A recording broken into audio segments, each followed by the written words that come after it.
Income tax returns આ file કરનારાઓને આંશિક રાહત મળી શકે છે. હું એમને મળનારી કઈ રાહતની વાત કરું છું એ જણાવું તમને. હું છું આયુષ્ય અને વાત કરી રહી છું ઇન્કમ ટેક્સ રિટર્ન્સ ફાઇલ કરનારાઓને જે રાહત મળવાની છે એ વિશે. ત્યારે કેન્દ્ર સરકારે આવકવેરા રિટર્નની જે ફાઇલ કરવાની અંતિમ તારીખ રાખી છે એ લંબાવી છે. જી હા, હવે નાણાકીય વર્ષ 2024-25 માટે આઈટીઆર ફાઇલ કરવાની જે તારીખ છે 31 જુલાઈથી વધારીને 15મી સપ્ટેમ્બર કરાઈ છે. એટલે કહી શકાય કે વધુ 15 દિવસ મળ્યા છે પગારદાર લોકો જે કરદાતાઓના ખાતાઓને ઓડિટની જરૂર નથી તેમને હવે 46 દિવસનો વધારાનો સમય મળશે.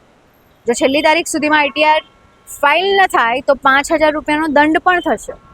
એટલે 15 જુલાઈ સુધીનો ટાઈમ તમારા પાસે છે જ છે. જો તમારે આઈટીઆર ફાઇલ કરવાનો હોય તો વહેલી તકે ફાઇલ કરો. અને આવી જ અવનવી માહિતી માટે જોતા રહો અસ્મિતા ભારત.